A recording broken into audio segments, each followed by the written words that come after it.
नमस्कार. गुरुपौर्णिमेनिमित्त जमलेल्या सर्व साधकांचं मी गुरुतत्वयोग संस्थेतर्फे मनपूर्वक स्वागत करते. गुरुबद्दल कृतज्ञता व्यक्त करण्यासाठीचा हा गुरुपौर्णिमा हा दिवस असतो आणि त्यासाठी आपण गुरुपौर्णिमा साजरी करतो. आपण ज्यांना गुरु म्हणतो ते म्हणजे गुरुतत्व. परंतु ज्यांनी आपल्याला या गुरुतत्वाची ओळख करून दिली आणि गुरुतत्व योग हा कसा साधायचा, म्हणजे काय याचं ज्ञान आपल्याला दिलं, ते आपले महाराज म्हणजे अभयकुमार सरदार यांच्याबरोबर आपण साधना करण्यासाठी एकत्र गुरुपौर्णिमेला जमतो आणि त्यांच्याबरोबर त्यांच्या मार्गदर्शनाखाली साधना करणं, इथे सर्वत्र सगळेजण एकत्र येऊन त्या शक्तींच्या सानिध्यात साधना करणं ही मोठी पर्वणी असते. आणि त्याप्रमाणे महाराजांचा आशीर्वाद मिळणं, त्या गुरुतत्वाचा आशीर्वाद मिळणं हे सुद्धा खूप महत्त्वाचं असतं. या गुरुतत्वाची आपल्याला जी प्रचिती येते ती प्रचिती सांगणं, त्या प्रचितीची पावती देणं हीच खरी गुरुदक्षिणा असं आपण मानतो. आणि त्यामुळे दरवर्षी आपले जे अनेक साधक आहेत जे गुरुतत्व योगाचा अभ्यास करतात, त्याचप्रमाणे गुरुतत्व योगाची आपली ओंकार साधना नियमितपणे करतात, त्यांना ज्या अनुभूती येतात ते त्या सगळ्यांबरोबर शेअर करतात किंवा सगळ्यांसमोर सादर करतात आणि त्याच अनुभूती आपण आपल्या गुरुतत्व वेध या मासिकामध्ये प्रकाशित करतो. तर त्यापैकी 1-2 साधक आपल्याला त्यांचे अनुभव आपल्यासमोर सादर करणार आहेत. तर प्रथम मी उमा शिंदे यांना विनंती करते की इथे येऊन त्यांनी त्यांचा अनुभव सादर करावा. परमपूज्य महाराजांना माझा नमस्कार. इथं बसलेल्या सर्व साधकांना माझा नमस्कार. ओम सद्गुरु ओम. महाराजांचा सहवास, त्यांचा आशीर्वाद, साधना, शुद्धिमंत्र इत्यादी गोष्टी आपल्या सर्व साधकांच्या दृष्टीने किती महत्त्वपूर्ण आहेत हे आपल्यावर येणाऱ्या प्रसंगावरून किंवा येणाऱ्या अनुभवावरून कळते. दिनांक 3/6/2022 रोजी आमच्या ग्रुपमधील 4 जोड्यांचे चारधाम यात्रेत जाण्याचे ठरले. त्याप्रमाणे आधीच बुकिंग करण्यात आले. जाण्यापूर्वी 1 महिना आधी महाराजांना सांगितले. महाराजांनी हसून आशीर्वाद दिला, जाऊन या, तेथे सर्व छान आहे, काळजी करू नका. महाराजांना मी म्हणाले, तुम्ही असा हसून आशीर्वाद दिला की खूप बरे वाटते. महाराज हसले व म्हणाले, मी तुम्हाला तेथे दिसेन. आम्ही दोघे सातत्याने सेंटरवर साधनेला येत असू. त्या दरम्यान काही दिवसांनी मला खूप थकल्यासारखे वाटू लागले. डॉक्टरांकडे गेलो. औषधे सुरू झाली. महाराजांनाही सांगितले. महाराज म्हणाले, तुला महाराज शक्ती देत आहेत, काळजी करू नकोस. आम्ही प्रवासाला निघणार त्याच्या 2 दिवस आधीच माझ्या छातीत दुखायला लागले. घाम येणे, अस्वस्थ वाटू लागणे असे झाले. डॉक्टरांकडे गेलो. पहिल्या ECGत थोडी व्हेरिएशन्स आली, पण दुसरा ECG, ब्लड रिपोर्ट अशा सर्व टेस्ट केल्या. सर्व रिपोर्ट नॉर्मल होते. महाराजांना भेटले. त्यांनी सांगितले की चारधाम यात्रेला जाऊ नको. माझी चारधाम यात्रेत जाण्याची इच्छा होती, पण महाराजांनी नाही म्हटले. त्याप्रमाणे यावेळी माझा योग नव्हता अशी समजूत मी स्वतःची काढली. आधीच बुकिंग झाल्यामुळे माझे मिस्टर चारधाम यात्रेस गेले होते. त्यानंतर मी रोज सेंटरवर साधनेस येत असे. रात्रीची खूप वेळ झोप लागत नसल्याने रात्री झोपताना शुद्धिमंत्र लावायचे. शुद्धिमंत्र लावल्याने शांत झोप लागायची. शुद्धिमंत्राचा मला खूप फायदा झाला. अगदी खूपदा मी शुद्धिमंत्र आत्तासुद्धा ऐकत असते. पुढे 15 दिवस पूर्णपणे आराम केला. थोडे बरे वाटायला लागले. चारधाम यात्रेवरून माझे मिस्टर व इतर मंडळी सुखरूप परत आली. ही पण महाराजांचीच कृपा होती. माझ्या मिस्टरांकडून कळले की पूर्ण प्रवास हा धावपळीचाच होता. सर्वांनाच दमायला झाले होते. मी महाराजांना मनातून नमस्कार केला. महाराजांनी मला जाऊ नको असे सांगितले होते, ते ऐकले. हे बरेच झाले. काही दिवसांनी मी महाराजांना विचारले की परत ई सी जी काढून घेऊ का? तेव्हा महाराज म्हणाले, इतक्यात ई सी जी काढू नको, कोणताही ताण घेऊ नको, शांत राहा, मनाने व शरीराने महाराजांना शरण जा, साधना कर, काळजी करू नकोस. माझा महाराजांवर पूर्ण विश्वास आहे. आत्तापर्यंत महाराजांनी बऱ्याच संकटातून पूर्णपणे मला बाहेर काढले, सुरक्षित ठेवले. तसेच यावेळीही मला सुरक्षितच ठेवतील असा माझा पूर्ण विश्वास आहे. महाराज आपणास नेहमी म्हणत असतात, सातत्याने साधना करा, त्याचा फायदा होणार आहे. हे अगदी खरे आहे. आपली साधनाच कमी पडते असे मला वाटते. साधना समजून उमजून एकाग्रपणे करणे आवश्यक आहे, हेही मला पटत आहे. सर्व साधकांनी नियमित साधना केली तर त्यांना नक्कीच फायदा होईल असे मला वाटते. परमपूज्य महाराजांची अशीच कृपा सर्वांवर राहावी अशी मी प्रार्थना करत आहे. ओम सद्गुरु ओम. धन्यवाद उमा. मला वाटतं आपल्याला कायमच ही अनुभूती येते की सहज श्रद्धा ठेवली तर नक्कीच उपयोग होतो आणि जे काही संकट येतं, जे काही अडचणी येतात त्या सहजपणे दूर होतात. यापुढे मी साधना कुलकर्णी यांना विनंती करते की त्यांनी येऊन त्यांची अनुभव शेअर करावा. नमस्कार. ओम सद्गुरू ओम सद्गुरू. मला महाराजांची पहिल्यांदा भेट घडली ती 1990 साली माझं लग्न झाल्यावर. माझे मिस्टर श्रीयुत महेश कुलकर्णी हे खूप पूर्वीपासून त्यांच्या सहवासात होते. ते कायम त्यांच्याबद्दल खूप काही बोलत असत आणि मला त्यांची इतकी उत्सुकता वाटत असे. मला आठवते की माझे हे पहिलं जे घर होतं तेही महाराजांनीच बांधलं होतं. त्यावेळेला ते म्हणले होते, काही कमी नाही पडणार. त्यांच्या कृपेनेच आजवरच्या आयुष्यामध्ये अनंत अडचणींवर मात करून आम्ही पुढे जात आहोत. 1991 साली मी प्रेग्नंट असताना महाराजांकडे डाटा एंट्रीचं एक छोटंसं काम केलेलं आहे. ते काम करत असताना ते म्हणायचे, किती पटकन करतेस ग हे काम, तुझं बाळ ना नक्की कम्प्युटर तज्ज्ञ होईल. आणि त्यांचे शब्द तंतोतंत खरे झाले. माझी मुलगी IT कंपनीमध्ये आज नोकरीमध्ये आहे. कोविडच्या काळात 1921 माझ्या वडिलांची टेस्ट पॉझिटिव्ह आली आणि त्यांना हॉस्पिटलमध्ये ॲडमिट केले. आमच्याही टेस्ट पॉझिटिव्ह आल्या. आम्ही होम आयसोलेशनमध्ये आणि वडील ICUमध्ये. असं कठीण प्रसंग आला. महाराजांचे नाव सतत घेत होतो, त्यामुळे धीर येत होता. ज्या दिवशी आमची टेस्ट पॉझिटिव्ह आली त्याच दिवशी वडिलांना फीट आली. आता काय करायचं? महाराजांनी सांगितलं, तुम्ही तुमचं कर्तव्य केलेलं आहे. सद्गुरूंना प्रार्थना करा की जे होणार आहे ते सहज आणि सुखकारक होऊ दे. आम्ही होम आयसोलेशनमधून बाहेर आल्यानंतर डॉक्टरांच्या परवानगीने वडिलांना बघायला हॉस्पिटलमध्ये पण गेलो. हॉस्पिटलमध्ये सतत त्यांच्यावर उपचार चालू होते. महाराजांचं आमचं नामस्मरणही सतत चालू होतं. वडिलांना पार्किन्सन्स होता. ऑक्सिजन लावून पण उपयोग झाला नाही. 14 दिवस झुंज देऊन ते गेले. आणि खरं सांगू, ते जायचा दिवस तरी महाराजांनी काय निवडला, तो दिवस होता दास नवमीचा. पण ते गेले ना, त्या दिवशी आमच्या स्वप्नात आले होते तिघांच्याही. आणि त्यांनी सांगितलं, तुम्ही काही काळजी करू नका, मी जातोय, माझी काही काळजी करू नका. महाराजांचे शब्द तंतोतंत खरे झाले. असे कित्येक प्रसंग आहेत की ज्यामधून आम्ही सुखरूपपणे बाहेर पडलो. महाराजांची कृपा आणि आशीर्वाद आणि त्यांचा सहवास असाच आमच्याबरोबर सतत असू दे ही प्रार्थना करते आणि मी थांबते. धन्यवाद. ओम सद्गुरू. धन्यवाद साधना.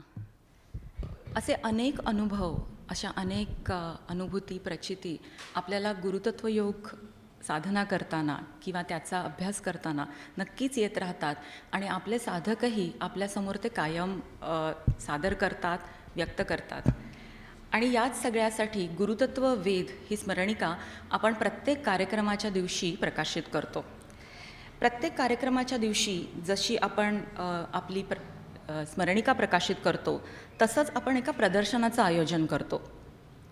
आणि त्याद्वारे वेगवेगळे विषय आपल्यासमोर मांडून आपल्या विचारांना चालना देण्याचा असा एक प्रयत्न असतो.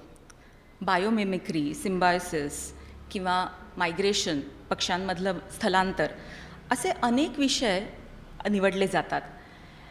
आता हे आपण निसर्गातील वेगवेगळे विषय का घेतो त्याविषयी मी एक 5 मिनटं बोलणार आहे.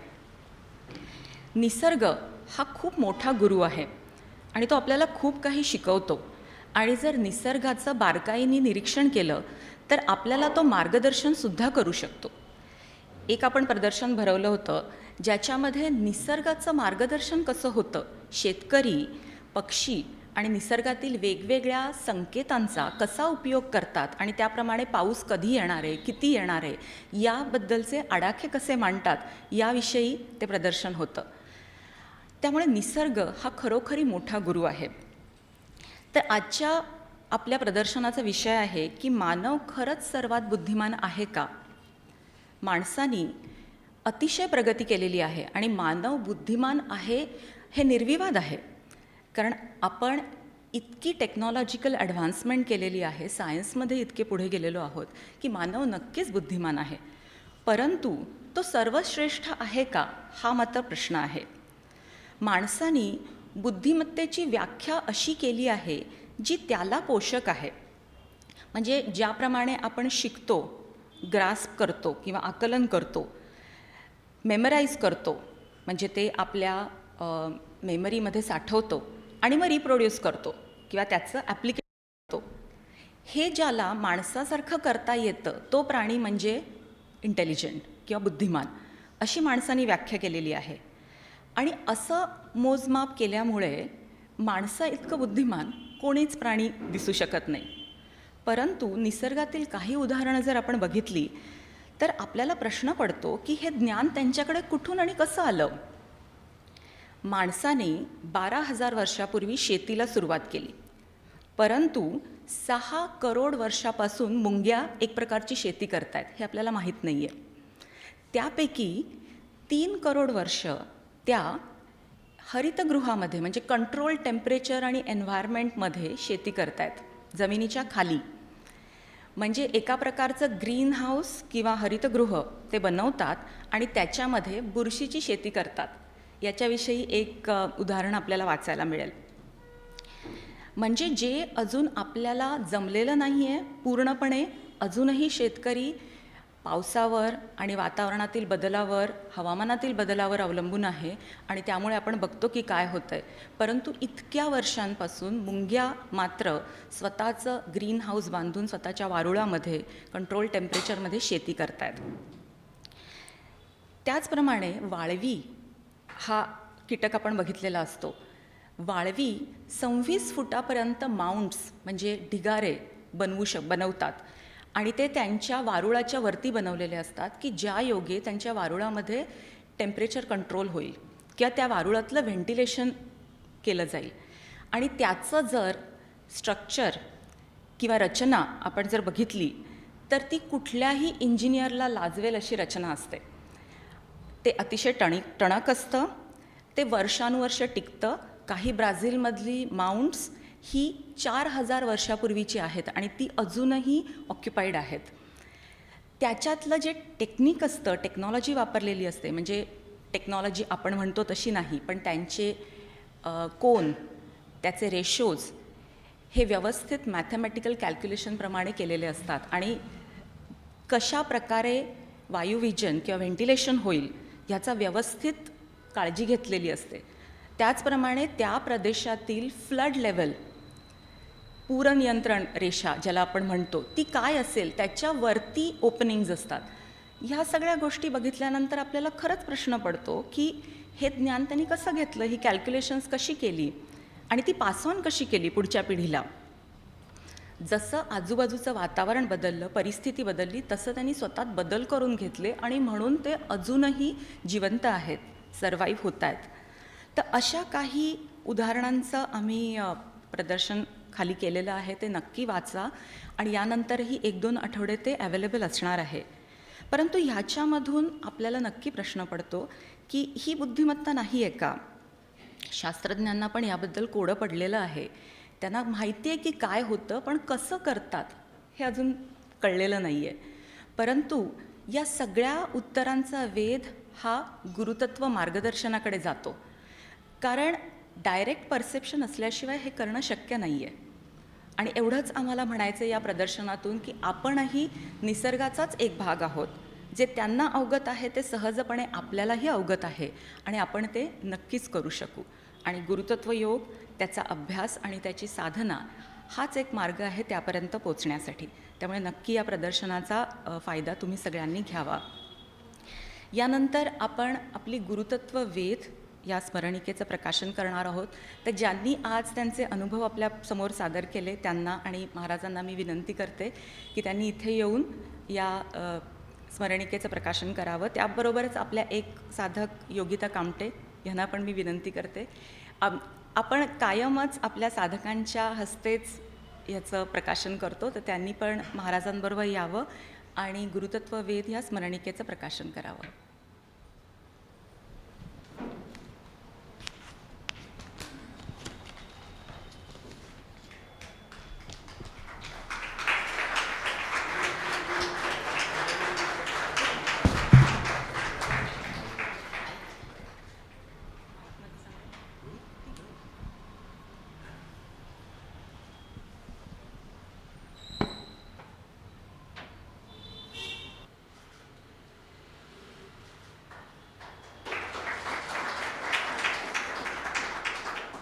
आपल्याला महाराज दरवेळी सांगतात की गुरुतत्व योगाबद्दल सगळं आपल्या 5 पुस्तकांमध्ये आहे, पण तरीही सगळ्या साधकांचा कायम आग्रह असतो की आम्हाला तुमच्या तोंडून ऐकायचं आहे.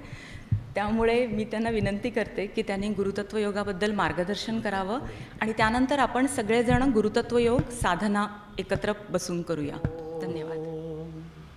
सद्गुरू.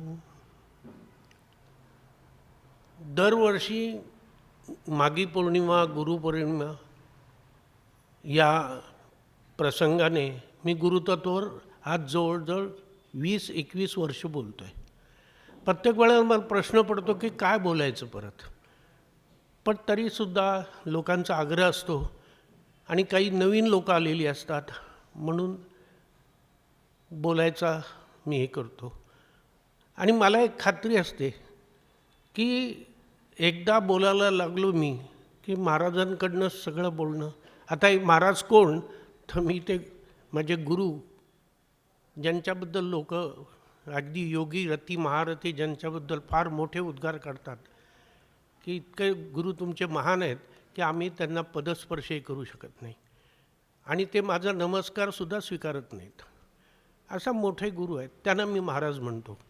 कारण ते गुरु मला कधीही माझ्यासमोर आले नाहीत, मला दिसले नाहीत, मी त्यांना पाहू शकलो नाही, पण मला सतत त्यांचं मार्गदर्शन मिळालं. तर असे जे गुरु आहेत त्यांना महाराज म्हणतो मी. आणि या गुरुबद्दल मी अनेक वेळेला सांगितलेलं आहे. गुरुपरंपरेमध्ये आपल्याकडे आध्यात्मिक परंपरा आहेत आणि या वेगळ्या वेगळ्या परंपरा आहेत, पण सगळ्याच परंपरेमध्ये गुरु शिष्य परंपरा आहे आणि गुरु शिष्याला शिकवत असतो. आणि परंपरेने अशी परंपरा गुरूंची चालू असते, पण त्या सगळ्यामध्ये एक महत्त्वाची गोष्ट असते की गुरु शिष्याला शिकवतो. पण गुरुतत्व योगामध्ये गुरु शिष्याला शिकवत नाही, तर शिष्याने गुरुकडनं शिकायचं असतं. आणि हे शिकतं सुद्धा शब्दाविना असं शिकणं असतं. कारण हा जो गुरु आहे, जगद्गुरू आहे, हा गुरुतत्व स्वरूपात आहे, तर त्याच्याकडनं आपल्याला शिकायचं असतं. गुरुर्ब्रह्मा गुरुर्विष्णू गुरुर्देवो महेश्वरा गुरुर साक्षात परब्रह्म तस्मै श्री गुरवे नमः. या परंपरेला गुरुला फार मोठं महत्त्व आहे. ब्रह्मा विष्णू महेशापेक्षा परब्रह्मा स्वरूप आहे असं म्हटलेलं आहे. पण मी जेव्हा गुरुची प्रार्थना करतो ती अशी नाही करत. कारण मी प्रार्थना माझ्या गुरुची करताना ओम सद्गुरू ओम, तर अशी प्रार्थना करताना तूच ब्रह्मा, तूच विष्णू, तूच महेश बहुरूपी, तूच सृष्टी, तूच चराचर, तूच विश्वव्यापी, तूच सरस्वती, तूच लक्ष्मी, तूच देवी पार्वती, तूच माता पिता सद्गुरू, तूच या जगती, तूही मीच मी तूच नाही तुझ्या भाव, तूही मी एक करू भाव. म्हणजे अशी प्रार्थना करतो. जगद्गुरु सद्गुरू देवादिदेव योगादिराज योगेश्वर शिवशक्ती स्वरूप मंगेश महारुद्र प्रसन्न, असं माझा जो मंगेश देवस्थानमध्ये जे माझं कुलदैवत आहे त्याची अशीच प्रार्थना करतो. नंतर सर्वात महत्त्वाचं ओम सद्गुरू ओम आदिशक्ती ओंकार स्वरूपाय नमा शिवशक्ती स्वरूपाय गुरुतत्व स्वरूपाय विश्वात्मक देवता स्वरूपाय नमः विश्वात्मक जीव जंतू प्राणीमात्र वनस्पती पंचभूतात्मक स्वरूपाय नमः. म्हणजे थोडक्यात जो गुरु माझा आहे तो या विविध स्वरूपामध्ये आहे किंवा सगळ्यामध्ये आहे. तर त्याला नमन करायचं म्हटलं तर कुठं करायचं? तो नाही अशी जागाच नाही. त्यामुळे एरवी गुरुला समोर मानवी गुरु असतो त्याला नमस्कार केला जातो, पण माझा गुरु असा आहे की त्याला कुठं नमस्कारायचं? तो सगळीकडेच आहे. मग अशा वेळेला नमस्कार कुठं करायचा असा मला प्रश्न पडतो. बरं, त्यांनी सांगितलं तू जिथं पाहशील तिथे दिसेन, जिथनं अपेक्षा करशील तिथनं मार्गदर्शन करीन, प्रकृती सोडून पहा. आणि मला तर सगळीकडनंच मार्गदर्शन झालं. आता प्रदर्शनात मध्ये सांगितलं तसं अगदी किडामुंगींकडनं सुद्धा मला मार्गदर्शन झालं. मी आर्किटेक्ट आहे, तर अनेक यांची मी घरं पाहिली. तर सर्वात लहान असताना मला ते गवळण म्हणून काहीतरी म्हणतात त्याचं घर बघितलं, तर ते पाहिल्यानंतर आश्चर्याचा धक्का बसला. आर्किटेक्ट असूनसुद्धा मला वाटलं की इतकं हे कुठे इंजिनिअरिंग शिकलं नाही, काही नाही कुठं. मग ह्यांना कोणी शिकवलं? आणि अशा तऱ्हेने मी जेव्हा या निसर्गातलं हे बघितलं, निरीक्षण केलं, तर मला कळलं की गुरु इकडे तिकडे शोधायचं कारणच नाही. हेच आपल्याला सगळे शिकवत असतात. पण शिकवत असतात त्यांच्याकडे भाषा नाही आपल्यासारखे, शब्द नाही. शब्दाविना शिकवत असतं, आपण शिकायचं असतं. आणि खरा शिष्य आहे तो शिकतो, आणि खरा गुरु आहे तो न शिकवता शिकवत असतो. तर आपल्याला शिकायचं असतं, शिष्याने शिकायचं असतं. शिष्याला गुरु असतो पण गुरुला शिष्य नसतो, त्याला सगळीकडेच गुरु असतो. ही खरी अवस्था आहे. तर या गुरुत्व योगामध्ये सर्वात महत्त्वाची गोष्ट ही आहे की आपल्याला शिकायचं आहे. आणि सगळ्या विश्वामध्ये विविध प्राणीमात्र जीवजंतू वनस्पती पंचमहाभूत सगळेच आपल्याला शिकवत असतात. प्रत्येक शब्द प्रत्येक प्रसंग जे आपल्याला शिकवतात, आपल्याला शिकायचं असतं. ते काही कोणी शब्दांनी नाही, शब्द फार थिटे आहेत. त्यामुळे आपल्याला गुरुतत्व योग म्हणजे गुरुतत्वाकडनं मार्गदर्शन कसं शिकायचं घ्यायचं, कारण ते शिकवत नाही. मग आपण कसं शिकायचं? तर हे प्राणी शिकवतात. कारण प्राणी शब्दाविना सुसंवाद करतात. ज्ञानेश्वर म्हणतात तसं शब्दाविना सुसंवाद. तर प्राणी अशा तऱ्हेने एकामेकाशी बोलू शकतात. म्हणजे कित्येक किलोमीटर लांब असलेले महिला गणित ते सुद्धा इथनं तिथे एकामेकाशी संपर्क साधतात. ते कसे साधतात? तर थोडक्यात हा गुरुतत्व योग त्यांना चांगला जमलेला आहे. आणि असं शब्दाशिवाय कसं शिकायचं, कोणत्याही प्रकारे गुरुनी न शिकवता कसं शिकायचं, हे गुरुतत्व योग सांगतं. आणि जेव्हा असं आहे की एरवी जे प्रसंग ज्ञात असतात तर आपल्या स्मृतीच्या पोतडीतनं आपण अनेक गोष्टी काढून त्याला उत्तर देतो. पण अचानक उभे राहिलेल्या प्रसंगांना कसं मार्गदर्शन करतं? कारण मग आपलं नेहमीच चुकतं. कारण प्रसंग असतो तो कधी सारखा नसतो, तोंडोळासारखा असतो, पण प्रसंग सारखा नसतो. त्यामुळे त्याला दिलेलं उत्तर कधीही योग्य होत नाही आणि आपल्याला अपयश येतं. पण हे प्राण्यांच्या बाबतीत होत नाही. तर कारण ते शब्दाशिवाय गुरुतत्वाकडनं शिकतात. आणि हे शिकवायचा प्रयत्न आमचा आहे. आम्ही हेच सांगतो आहे की शब्दाची गरज नाही, गुरुतत्वाकडनं तुम्हाला मार्गदर्शन मिळतं, घ्या. पण त्याच्यासाठी आपल्याला आम्ही सांगतो या मार्गाने जावं लागतं.